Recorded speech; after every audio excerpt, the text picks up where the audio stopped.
Hello and welcome to a Study in Truth podcast. I'm Luke and this is Mitchell, and today we're talking about the question, what is truth? I guess the text that would be good to start in is in John 18 and verse 38. Pilate is standing before the truth himself, and in John 18 and verse 38, Pilate asks a very important question that I think a lot of people today are asking, and it's in John chapter 8 and verse 38. And we would encourage you, if you have a Bible out there and you're listening, feel free to open up and look at it with us. It says in verse 38, Pilate said to him, "What is truth?"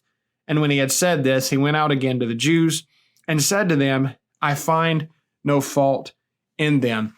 That's a very important question that Pilate asks. A lot of people debate on what that means. What do you think what do you think the reason is he asked that question?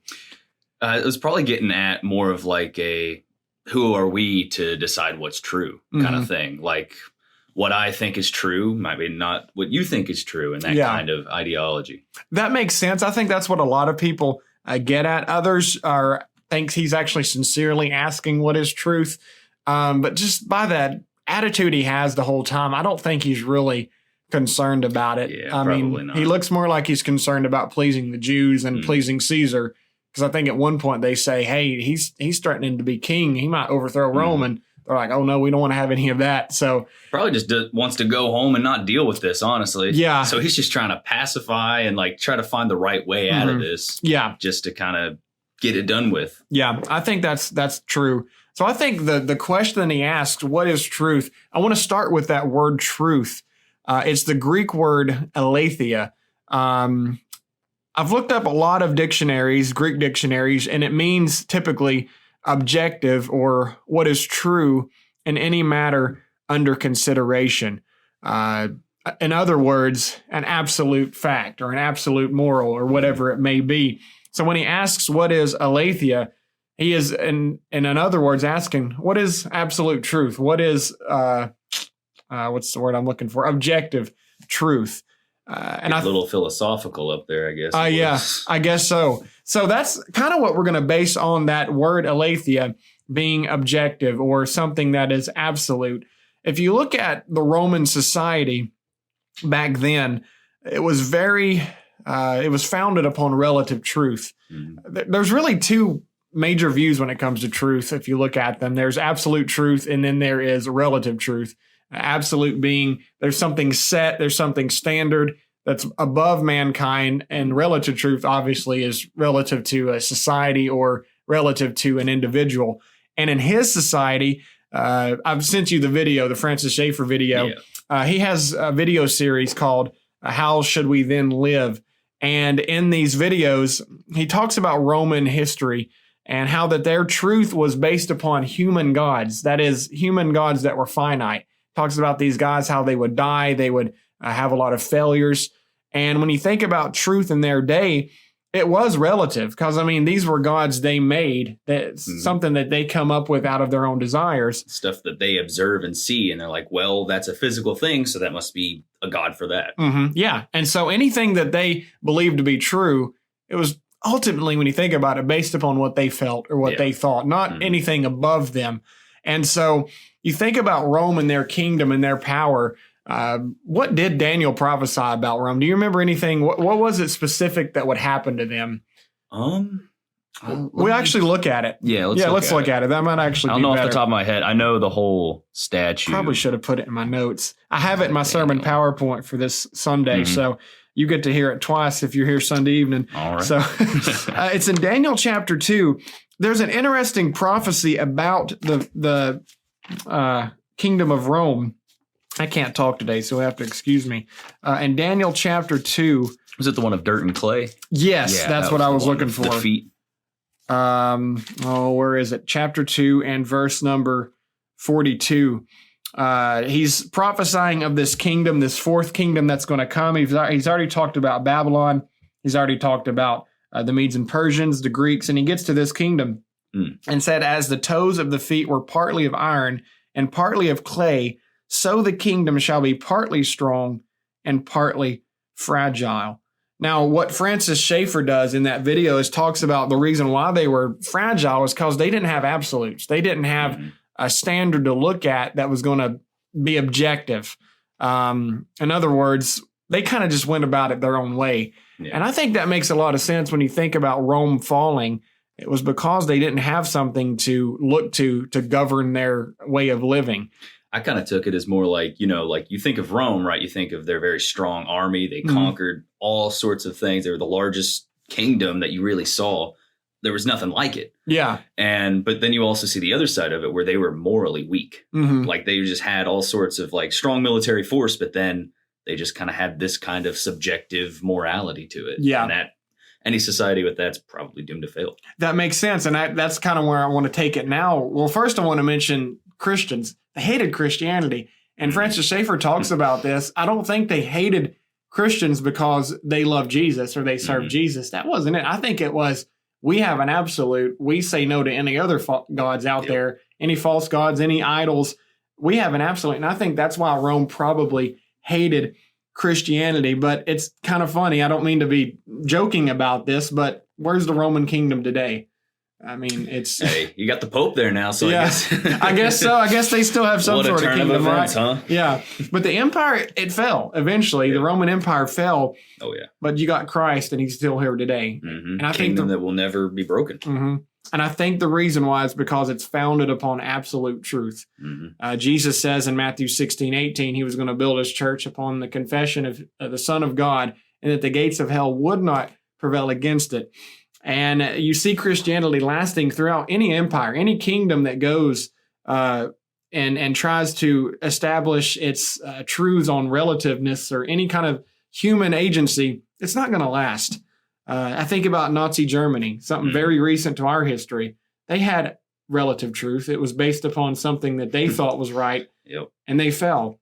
And I think this is really good arguments for the existence of Christianity. Just if you look at kingdoms and what they found their beliefs on, if it's going to be human truths, anything that's non-Christian related, it's not going to last. It's eventually going to fall. Yeah, because I mean, we're flawed. Anything that we come up with apart from like some sort of absolute goodness is not going to be ultimately good. That's really true. That is really true. And I want to look at one more text before we move forward. And then Matthew chapter 7 and verse number, where is it? Verse number 24 through 27. Jesus says this, "Therefore, whoever hears these sayings of mine and does them, I will liken him to a wise man who built his house on the rock.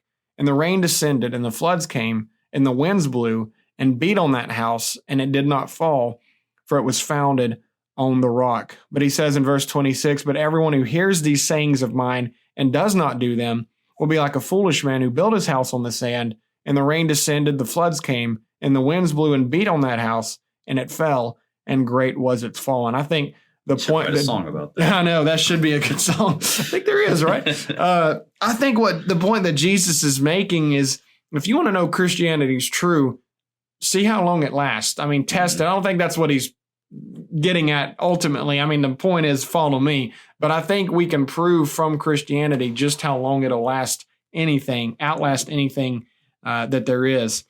And if we even go back to that last passage we were in Daniel, the very next verse, let me see. It was, what was it? Daniel. It was, Daniel 2:43? I think right? so, yeah. Yeah. Where was it? Partly strong. I know 42 is what I looked at. Oh, yeah, 44. Okay. In the days of these kings, the God of heaven will set up a kingdom which shall never be destroyed. The kingdom shall not be left to other people, shall break into pieces, consume all these kingdoms, and it shall stand forever. I mean, that says it all right there. That says it all. I mean, it's going to outlast anything. So if you're looking for something that's going to last, look to Christianity. Now I want to talk about society today. We looked at the Roman society and how that it fell because it wasn't founded upon anything absolute. And we think about how society is going today. I did a survey. This was kind of interesting to look at what most people think about truth. I looked at one survey in 2001. a survey of 1,010 adults, it said that 64% of American adults believe truth is relative to the person or their situation In 2015, 1,000 adults were surveyed, and it said 57% of American adults do not believe in absolute truth.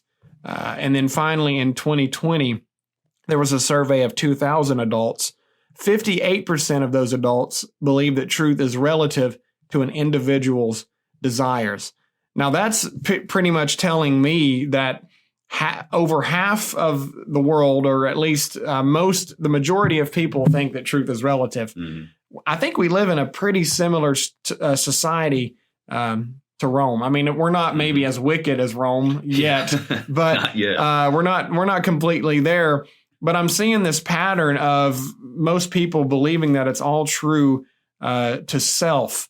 And I think what we can learn from the past is we need to get founded upon Christ, upon that rock, upon that absolute. We're not going to last. I mean, America, if it keeps going the way it's going, and it just keeps on founding it upon human wisdom, human knowledge, human doctrine, it's not going to last. And I think we can learn that from history very easily. I think about I guess what would you say the world power right now that's not looking so good? Russia. I mean, you think about, I think if I'm not mistaken, and China. Yeah, they're still founded upon communism, aren't they? A little bit. What, China? Yeah. They say they're not, but they are. Yeah. And Russia too. Yeah. And Russia. Yeah. And it's all human wisdom. It's all human truth. And if they're not careful, they're going to be like Rome. If we're not careful, we're going to be like Rome. And I think that's something that we can learn as a society is we need to have an absolute. Now, where we find that absolute, that's the next question that we're going to ask in just a moment.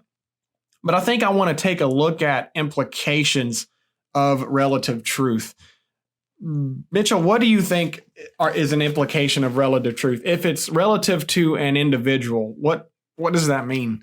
Well, then you get back to the kind of monstrosities that you saw in World War II. You get to kind of the things that we're seeing today, where if one individual or even just like a group of individuals base all morality on what they think and what they believe, then really, if they mess up somewhere, then that becomes a moral standard of something that's flawed and not good. Like, I mean, you saw it with the Nazis back then with Hitler's ideology of the ethnic cleansing, the genocides, and not to mention the other things. Yeah. But then you also see it today where you have those pushing for abortion. You see these awful things like the abortion. And like we mentioned, China, the genocides happening in China. You get these really flawed moral codes that whenever they're based upon people, you just kind of have, I think this and I think this. And well, who are you to say I can't think this? Dropped my Bible while you were talking there. I'm sorry. Yeah, no, that is true. It kind of gets confusing. Yeah. I try to tell people when I'm talking to them about this fact that if we base it upon just ourselves, it's kind of just, well, first of all, you see flaws, and also you see a lot of confusion. I think one of the most profound statements I've ever heard about this was Charles Darwin. It's in his autobiography, page 94. If I don't have the link, I will be sure to share it at some point if I post this online, which I am, I'll put it on there. But notice this quote. This was Charles Darwin. A man who has no assured or ever present belief in the existence of a personal God or of a future existence with retribution and reward can have for his rule of life, as far as I can see, only to follow those impulses and instincts which are strongest or which seem to him the best ones. So what Charles Darwin is ultimately saying is, you think about Adolf Hitler. His strongest instinct was to kill the Jews. Let's take out an entire population.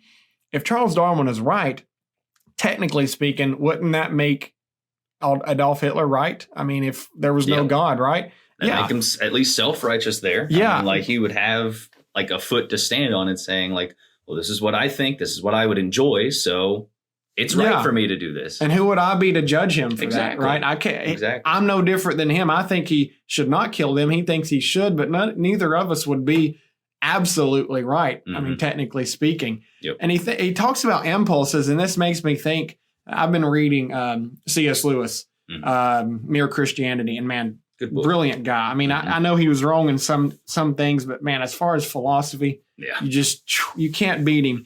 And he talks about impulses, and he talks about the difference between moral law and impulses. And he says a lot of people are going to make this argument that, well, isn't moral law in ourselves? Isn't it the desires we have? Isn't it the instincts that we come with?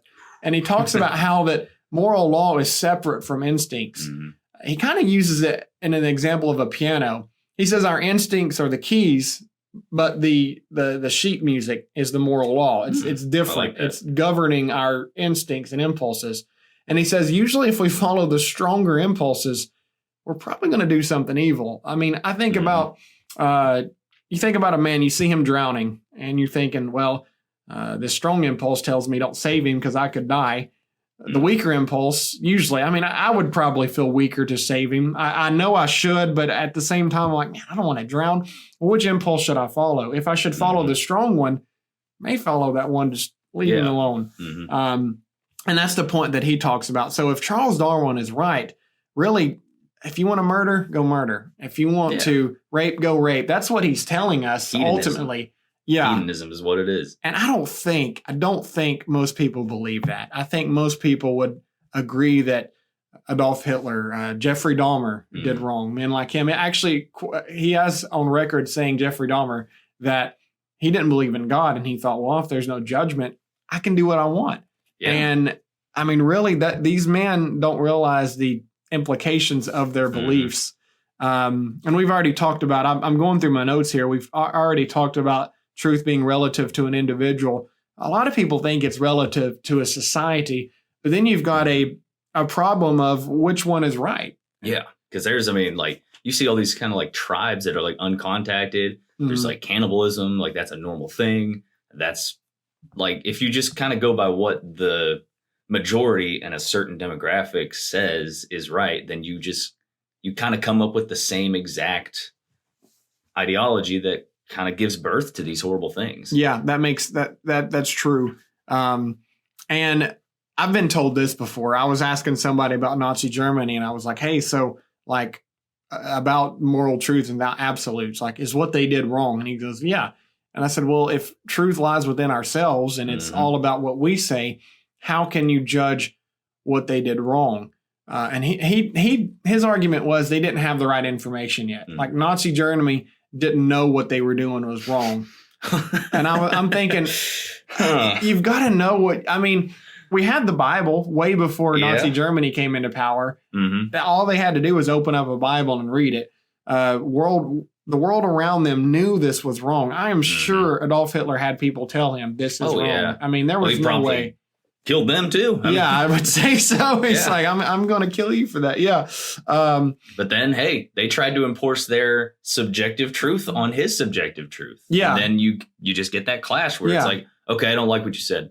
I'm going to shut you up or kill you. Yeah. And nobody would be wrong if there was no God. And I think the point that we're trying to drive at, if you're listening out there and you don't believe in God, is I think one of the proofs of the existence of God is the fact that there is absolute truth. We'll get to that in just a moment, but the point we're making from Nazi Germany is simply that if truth is relative, if there is no absolute truth, then we can't judge these people. The Nuremberg trials, they were wrong for judging them if relative truth exists. Something I wanted to touch on was, I've been thinking about this, like a big argument that like atheists or people who like kind of do believe in some sort of subjective morality is that, well, what is objective morality is that whatever is good for the common man or for society as a whole or just for humanity, right? Whatever the net positive is. And they kind of use that as a cop-out to say like, oh, we don't need a God to tell us that because, I mean, it's common sense what's good for my neighbor. But then you get right back to that same exact issue of, okay, what do you think is good for your neighbor? Yeah. Because Hitler thought what was great for the world was to kill all of the Jews. And then you're right back to square one whenever you kind of get at that, well, whatever's good for society. Well, who decides what's good for society? Exactly. Like you have to have that standard that's higher than humans. Yeah, exactly. If not, then it's going to be chaotic. Yeah. This made me think of an argument that Kyle Butt did with Dan Barker. He was saying, let's say that aliens are coming down and they're going to threaten the entire human race unless you rape one woman. And he says, would you do it? What a hypothetical. Would you do it? And he says, well, answer the question. So he answered, he says, well, yes, if it was good. But he kept adding to it. What about a million women? What about, and he kept saying yes. And that just kind of shows the weakness of atheism, or just the belief that there is no absolute truth. Absolute truth says no, don't even rape one. That's wrong. And but relative truth says, well, really, is there a limit? I mean, that would be. I made this analogy up in myself, but I think it makes sense. I might put it on the video. So if you're watching the video form of this, you might see my terrible art. Maybe not. But it's kind of like a car. Car's driving down the road. The situation is the guy's running late for work. And he's running late. The boss is like, you need to be here on time. And he's just running late. And I don't know. You can make up any reason why he's running late. But there's the speed limit sign, says 35 miles an hour. Now, he has two impulses. Impulse one, I'm going to speed. I think I should speed to get to work on time. Impulse number two, I should probably go the speed limit. But then moral law is that speed limit sign that says, no, this is what you should do. It doesn't matter your situation. This is what you should do. Yeah. And I don't think a police officer is going to take the excuse, oh, you were running late. Then fine. You know what? 60 miles an hour is okay. It doesn't matter. No. And I think even the boss in that point would say, look, I don't want you to be late, but don't break the law. Yeah. And I think that's the difference between our impulses, our desires, or what is quote unquote good for a society. We may feel this is good for a society, but we need somebody telling us this is right and this is wrong. And I think that's a peaceful way to live. Actually knowing this is right and this is wrong, not trying to guess and hope. And I think that's really true. And there can be no disagreement if it's lined out as it is in the Bible. Yeah. I mean, like you can have, of course, you get to those doctrinal differences, but whenever it comes to actual moral law, there's really no way to twist that in the Bible. So it is an absolute truth that is absolutely understood. As long as you actually read it. Yeah. Know it. That makes a lot of sense. And I had a thought, and it's going to come to me later, probably after this episode. It was really good, man. It was like the best thought ever. Well, if it comes to you, just throw it in there. I'll throw it in there. Fix it in post. We'll just edit the video later. Like, hey guys, here's that point I wanted to make. This will be in the, what do you call it? The appendix. Throw an audio appendix. Audio appendix. Anyways, so if there is absolute truth, and there is, I like this quote. Again, C.S. Lewis, you'll probably hear me quote him a lot. He says, if the universe is not governed by an absolute goodness, then all our efforts are in the long run hopeless. And I just thought of what I was going to say, so I'm backing up just for a moment. Yes. It's a miracle. No, I'm just kidding. He made the point, and this was C.S. Lewis too. If there's no absolute truth, if there is not a set standard that exists outside of ourselves, what's the point in arguing? Yeah. Like, what's the point of debating over the existence of God and the non-existence of God? What is the point? If there is not an absolute that's saying your side's wrong, your side's right, if that doesn't exist, then what's the point of even talking about differences of opinion? I mean, living, what are you shooting for? Yeah, like what's the point? Yeah. And so that's the thought I had. I'm glad I remembered that. Yeah, there you go. I thought that was a good argument. Like, it was. There's no point in arguing over morals if there's not a standard. But he says if the universe is not governed by an absolute goodness, then all of our efforts are in the long run hopeless. But if it is, then we are making ourselves enemies to that goodness every day and are not in the least likely to do any better tomorrow. And so our case is hopeless again. We cannot do without it, and we cannot do with it. God is the only comfort. He is the only supreme terror, the only thing we most need and the thing we most want to hide from.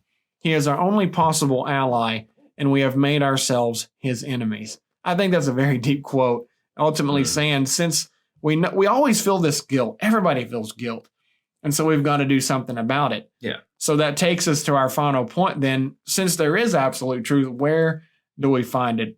Mitchell, where can we find absolute truth? Oh, I don't know. A little thing called the Bible. Oh, really? What? Yeah, there's an absolute truth down here for us? What? Yeah. Okay. A few of them. Like probably more than one. Got any passages that come to mind? What was it?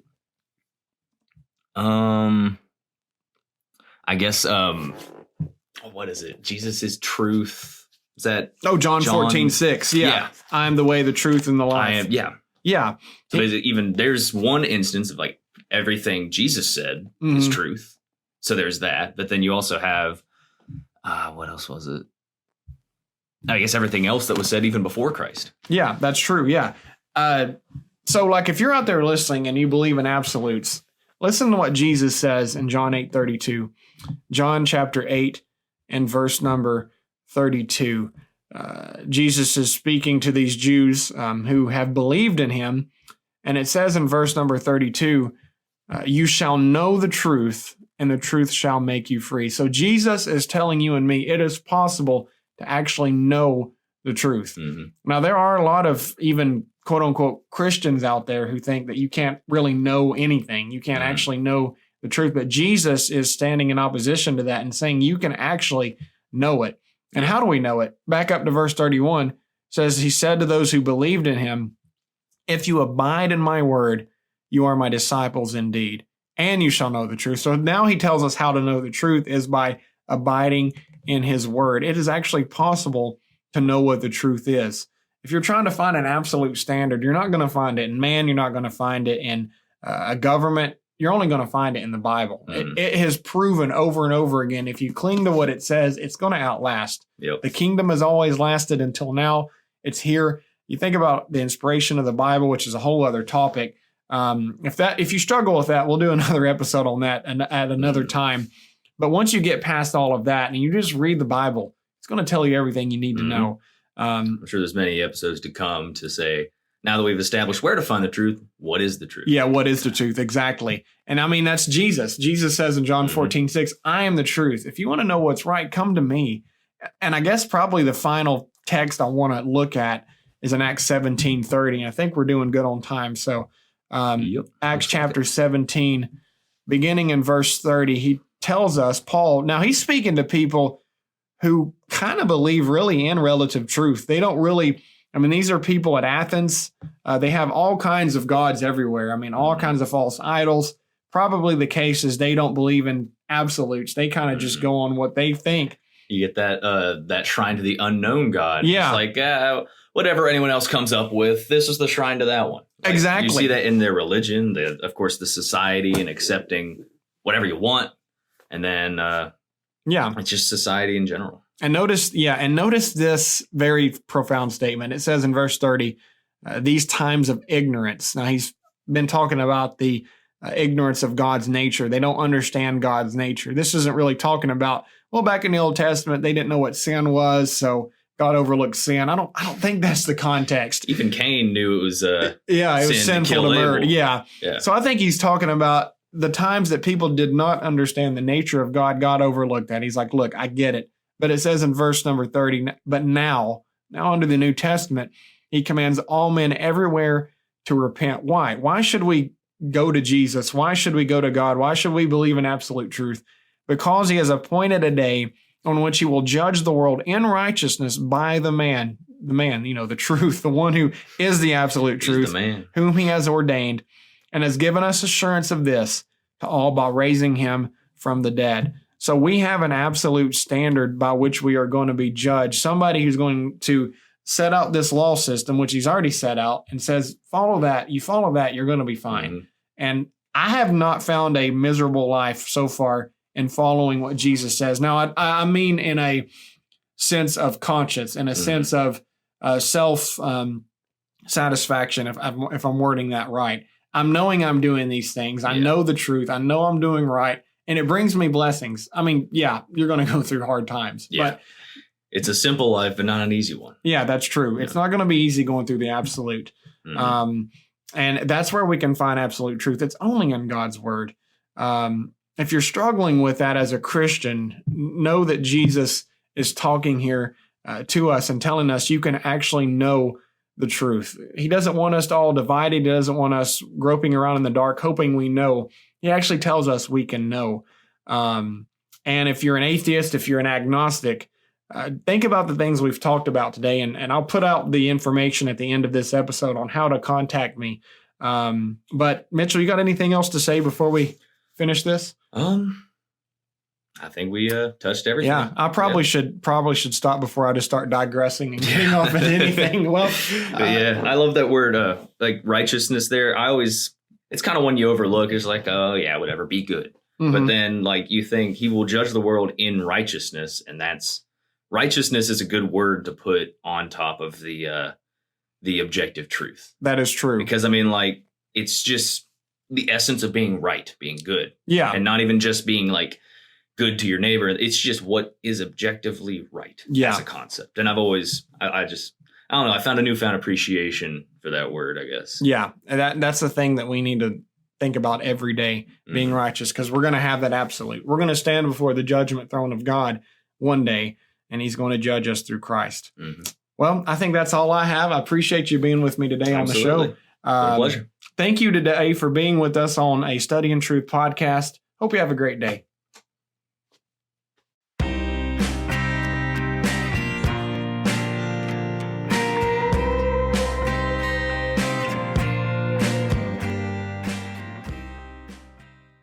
Thanks again for listening. If you need to reach out to us, please email us at astudyintruth92@gmail.com or call us at 423-946-4515.